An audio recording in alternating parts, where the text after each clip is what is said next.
Okay, ang gagawin natin ngayon, papailaw tayo ng mga LED gamit ang analog grid function and digital write function.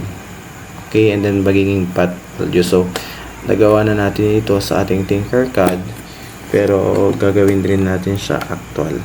So, example, gamit yung map function, nakamap po yung value ng LED natin dito sa potentiometer. So, pag pinihit natin tong potentiometer, bibilis po yung transition ng LED natin. So, yun po.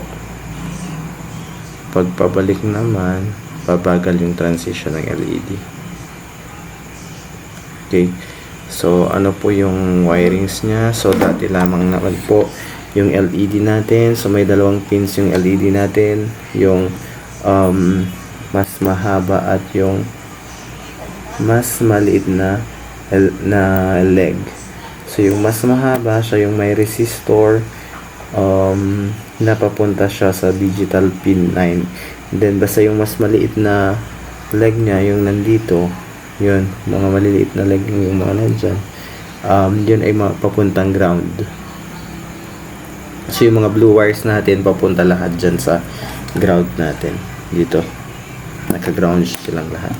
And then, yung mga 3 LEDs natin, so, bale, yung yellow, papunta siyang digital pin 11. Yung green natin, itong wire na to, papunta siya sa digital pin 10. And then, yung red naman, papunta siya sa digital pin 9 dito. And then, we also have this potentiometer. So, may tatlong pins yung potentiometer natin. So, yung una, papunta siya sa ground, yung blue wire. Naka-ground po to. And then, yung black naman, papunta siya sa 5 volts. Doon. 5 volts po siya. And then, yung white, yung nasa gitnang pin, papunta siya sa analog pin 0. So, analog value natin. So, ito po yung wiring diagram natin. So, let's proceed with the codes. So, sa codes naman natin, dito, bale, again, yung palagi natin ginagawa, kailangan natin i-declare yung mga modules natin. So, yung LED natin, so yung yellow, nakalagay siya sa digital pin 11. Then, yung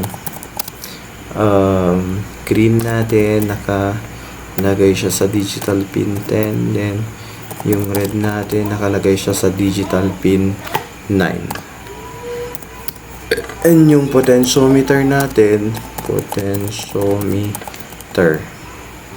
nakalagay siya sa analog 0.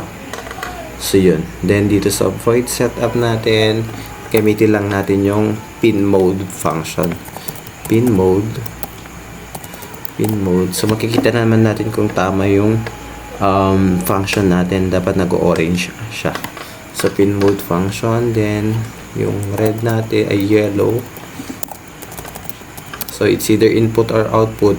So, itong LED natin ay palaging output.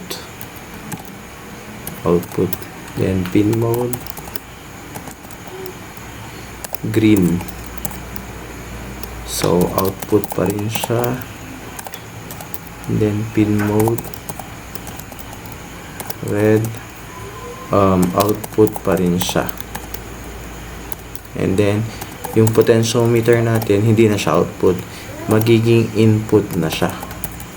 Kasi mag-i-input siya ng potentiometer ng value sa ating Arduino. Magbabato siya ng signal papuntang Arduino. So, yun yung setup natin. Then, later on, laglagay tayo ng serial.begin 9600 kasi later on, babasahin natin yung value ni potentiometer. So, void loop. Dito tayo. So, gawa tayo ng local variable natin. So, path value. Ay, hindi naman yan. So, pwedeng PV or ano man yan. So, let's say path value. Then, hindi na siya digital read. Magiging analog read na siya kasi nakakonect siya sa analog pins natin. Analog read. yung potentiometer natin. Babasahin natin yung binabato niya. So, dito din, print natin siya sa serial monitor, serial.begin 9,600. Ay, wait lang. 9,000, hindi. Si path value. Path value. Okay? So, upload natin to. Wait, merong mali sa ating code, yung pin mode, malaki yung O. Okay, so yun. Next, so tignan natin. So open natin yung serial monitor natin doon. Okay, so wala pang binabato si serial monitor, wala pang value. So pag pinihit natin to, oops, bakit walang value?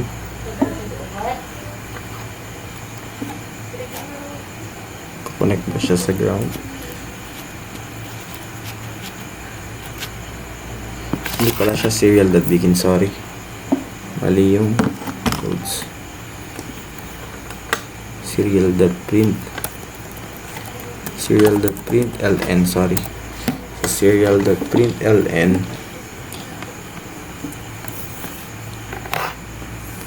So, pag tinignan natin dito yung potentiometer natin, upload na natin.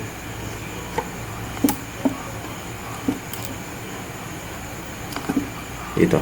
So, tingnan natin sa ating potentiometer. Pag pinipihit natin to, may lumalabas na value. Ito. So, 0 yung minimum up to yan, 1,023. Yan yung maximum value niya. So, yun po. So, yung minimum value niya ay 0 and yung maximum is 1,023. Next. So, gagamitin natin yung potentiometer para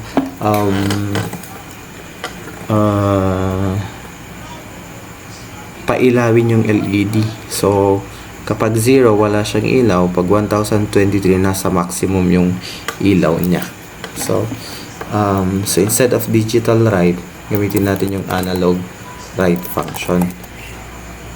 So, analog write, yung red. And then, wait, map muna natin. Gamitin muna natin yung map function. So, it PV. Gawa tayo ng variable. Map natin yung path value natin. So, 1,023. 0 to 1,023. Then, yung LED natin, maximum niya is 255.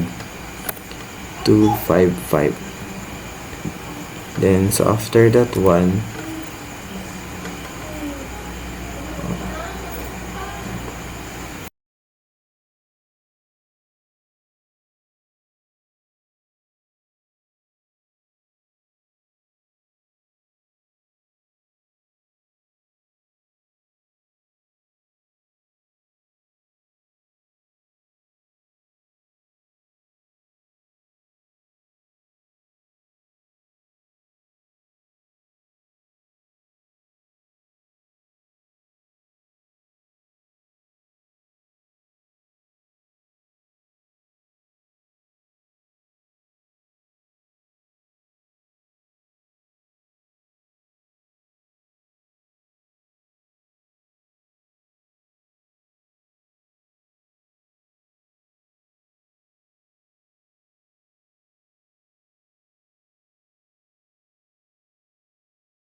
Then, so, open natin yung serial monitor.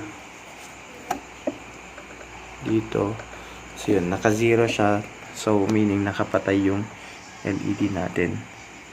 So, pag pinihit ko to, so, yun. Lumalakas yung value. And meron na ring value yung potential natin, which is 176.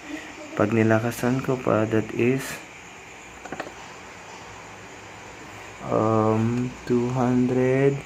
504. Then yun na yung ilaw niya. Then pag nilakasan ko pa sa maximum, yan na yung 1023. Then nasa max na siya. So pag so pag binalik natin sa 0, yun, namamatay na yung LED. So ganun yung function niya.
Bumibilis siya. Ayan. Nasa 1022. 1023.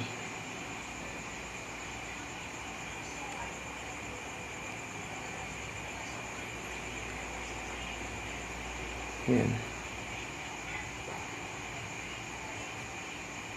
So, ganun lamang po.